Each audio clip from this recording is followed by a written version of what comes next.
Good morning, students. Myself, Professor Uday Patel. We already study about buck converter and boost converter. Today we study about buck boost converter. Okay. Basically, buck boost converter जो भी है वो आपका DC to DC converter है. In the sense आपका जो भी आपका इनपुट होगा वो आपका DC होगा, आउटपुट जो भी होगा वो आपका क्या होगा, वो भी आपका DC ही होगा. बट प्रीवियसली जो भी आपकी कन्वर्टर है, यानी कि आपका mainly buck converter and boost converter, जो ऑलरेडी प्रीवियस लेक्चर्स के अंदर कवर अप हो चुका है.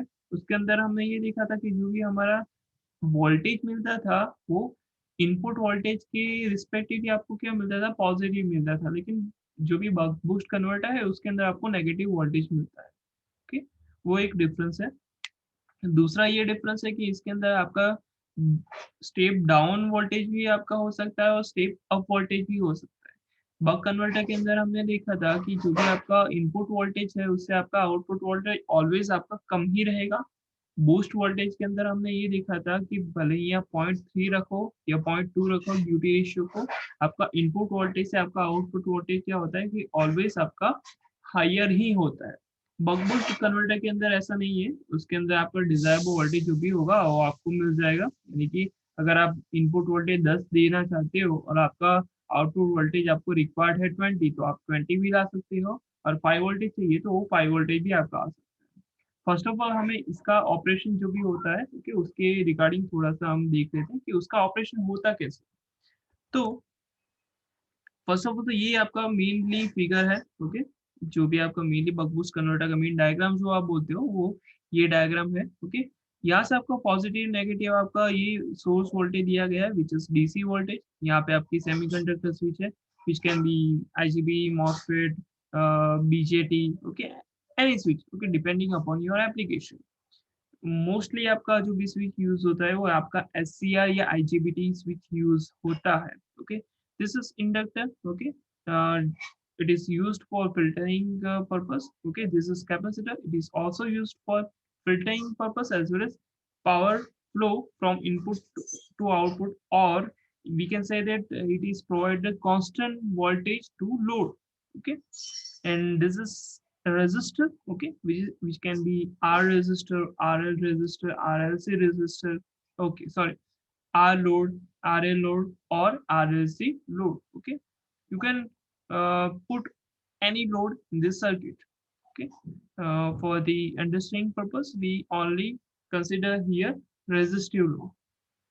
So फर्स्ट ऑफ ऑल हम क्या करेंगे कि यहाँ से जो भी आपका फर्स्ट मोड है कि जहाँ पे आपका स्विच क्लोज कंडीशन में होता है उसको हम कंसीडर करते हैं. तो आपका करंट कहाँ से फ्लो होगा, स्विच थ्रू, आपका इंडक्टर के थ्रू आपका अगेन यहाँ पे सोर्स तक आपका करंट पहुंच जाएगा. ओके, यानी आप ये बोल सकते हो कि जो भी आपका क्लोज लूप पाथ जो भी आपका होता है तो उसके अंदर आपका इंडक्टर के अंदर आपका एनर्जी क्या होगा, स्टोर होगा. ओके, सो ये फर्स्ट मोड है. तो फर्स्ट मोड के अंदर हम देख लेते हैं कि Vs जो भी वोल्टेज है वो डायरेक्टली उसका वोल्टेज कहाँ पे आपको मिलेगा.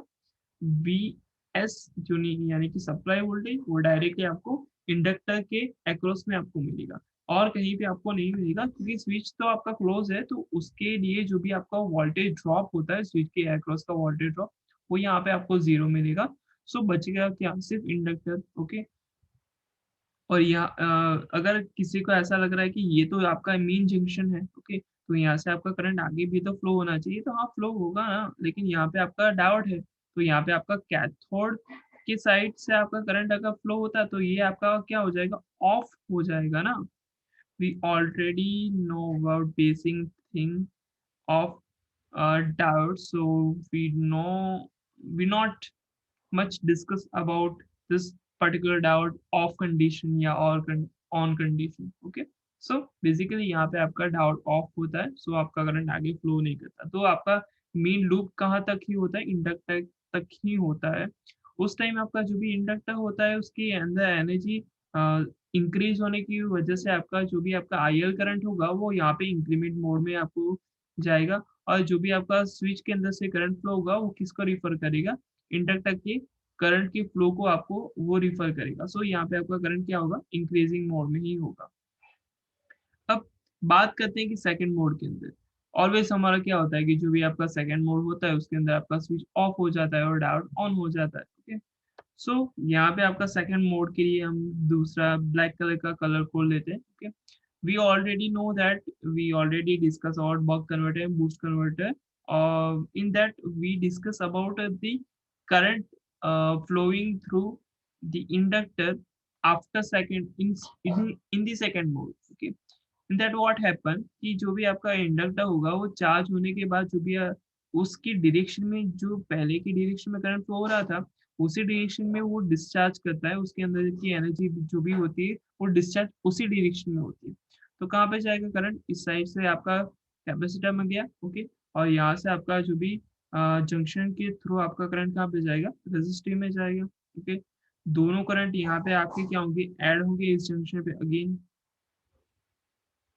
और यहाँ से आपका करंट कहाँ पे फ्लो होगा, डायोड के अंदर से फ्लो होगा। ओके, और ये यहाँ पे आपका इंडक्टर में वापस से वो क्लोज लूप पाथ उसने बना दिया। ओके, सो इसके अंदर हम जो भी मेनली वीएल जो भी आपका है, ओके, तो वो आप देख सकते हो यहाँ पे कि पहले जो भी आपका वोल्टेज का मेनली मिलता था, ओके, वोल्टेज जो भी आपको वीएल मिलता था उसके कंपेरेटिवली यहाँ पे आपकी पोलैरिटी चेंज हो गई है। सो आपका यहाँ पे जो भी मेनली वोल्टेज होगा वो माइनस ऑफ वी जीरो जितना आपको मिलेगा। ओके, सो वेवफॉर्म के थ्रू ये आपका प्रूफ हो रहा है। ओके, दूसरा है कि आपका आईएल करंट, आईएल करंट यहाँ पे क्या हो रहा है कि धीरे धीरे डिक्रीज हो रहा है। ओके, आप यहाँ पे देख सकते हो। ओके, डिक्रीज क्यों हो रहा है भाई, कि यहाँ पे आपका इंडक्टर के अंदर से जो भी आपका एनर्जी है, ओके, वो किसी को वो दे रहा है। ओके, वहां से आपकी एनर्जी किसी को डिस्ट्रीब्यूट हो रही है। किसको डिस्ट्रीब्यूट हो रही है, वो कैपेसिटर को हो रही है as well as resistive load को हो रही है। सो उसका जो भी करंट है वो ग्रेजुअली डिक्रीज हो रहा है। ओके, आईएस करंट का वेवफॉर्म जो भी है वहां पे आपको जीरो आपका करंट मिल रहा है। व्हाई, बिकॉज यहाँ पे आपका स्विच क्या है, ओपन कंडीशन में है। ओके, दैट्स व्हाई यहाँ पे जो भी आपका आईएस जो भी करंट है वो आपको जीरो मिल रहा है। ओके, सो यहाँ पे आपका जो भी रिमेनिंग वेवफॉर्म है, ओके, वो अप टू सोन आपका क्या होता जाएगा, रिपीट ही होता जाएगा। ये इतना आपका टोटल जो भी साइकिल है या टोटल जो भी वेवफॉर्म है वो उसके बाद वो रिपीट हो रहा है, देख सकते हो यहाँ पे। ओके, सो ये है बक बूस्ट कन्वर्टर। अब किसी किसी को ये लग रहा होगा कि कैपेसिटर के अंदर आपका एनर्जी स्टोर होगा तो वो क्या करेगा कि अगेन अगर मान लो कि यहाँ पे आपका पॉजिटिव है, यहाँ पे आपका नेगेटिव है, which is we generally know about that कि करंट जो भी आपका फ्लो होता है पॉजिटिव टू नेगेटिव होता है। ओके, सो यहाँ पे आपका पॉजिटिव टू नेगेटिव आपका जो भी पोलैरिटी है वो सेट हो गया। ओके, उसके बाद क्या होगा कि जब फर्स्ट मोड अगेन रिपीट होगा तो कैपेसिटर के अंदर से जो भी आपका एनर्जी होगा वो किस तरह आपका डिस्ट्रीब्यूट होगा, इसी तरह आपका डिस्ट्रीब्यूट होगा, देख सकते हो यहाँ पे। तो इस तरह से आपका अगर करंट फ्लो होता है तो रेजिस्टिव लोड में अगेन क्या होगा, यहाँ पे उसकी रेफरेंस पोलैरिटी के अपोजिट पोलैरिटी में करंट फ्लो होगा। सो यहाँ पे आप क्या हो सकते हो, जो भी वोल्टेज मिलेगा वो आपको नेगेटिव मिलेगा। ठीक है, फर्स्ट मोड के अंदर हमारा हमने ये कंसिडर किया था कि कैपेसिटर जो भी है ना उस टाइम चार्ज नहीं था। ओके, इसलिए मैंने फर्स्ट मोड के अंदर ये वाला पार्ट इंक्लूड नहीं किया था। बट जब सेकंड मोड आया, जब कैपेसिटर चार्ज हुआ तो ये उसके बाद का जो भी फर्स्ट मोड जो रिपीट होता है ना तो उसके साथ साथ ये भी साइमल्टेनियसली आपका कैपेसिटर डिस्चार्ज होगा। ओके, जो जस्ट हमने अभी डिस्कशन कर लिया। Okay, now what about this. Okay, यहाँ पे एक्चुअली जो भी इक्वेशन है वो यहाँ पे आप negative minus of D consider कर लेना। ओके, काफी सारी बुक के अंदर ऐसा दिया गया होगा डी अपन डी माइनस वन, या काफी सारी बुक के अंदर minus D upon one minus D दिया होगा। ओके, सही इक्वेशन यही है। ठीक है, तो आप कंसिडर एक बार कर सकते हो। सॉरी, यहाँ पे आपका माइनस 98.57 आएगा, यहाँ पे मैं आपका माइनस 536.66 आएगा। इक्वेशन क्या बनता है कि V zero upon V is equal to minus D upon one minus D. Okay, यहाँ पे हमें वी जीरो रिक्वायर्ड है तो हम यहाँ पे वी जीरो को प्रोडक्ट में बनाएंगे as previously discussed buck we already discussed the buck converter and boost converter theory. Okay, in that we take the Vn voltage as a 230 voltage and D is equal to 0.3.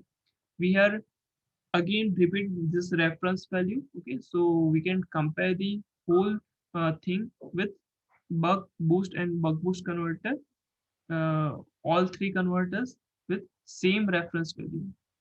Okay, यहाँ पे आप V0 को अगर आप product जो भी values हैं okay उसके अंदर आप रखोगे तो आपको जो भी वोल्टेज मिलेगा वो इनिशियली क्या मिलेगा, अगर आप 0.3 रखते हो तो 98.57 मिलेगा जब आप 230 वोल्टेज दे रहे हो। 0.7 दे रहे हो तो उसकी वजह से आपको क्या मिलता है, 536 वोल्टेज मिलता है।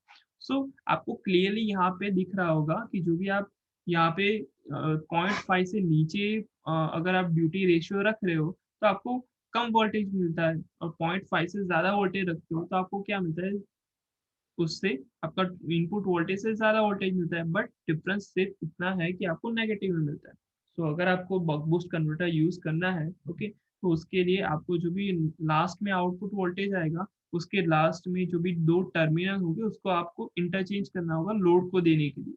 सो आपको डायरेक्टली क्या वोल्टेज मिलेगा, पॉजिटिव वोल्टेज मिल जाएगा। ओके, तो ये था buck boost converter. Okay, thank you so much.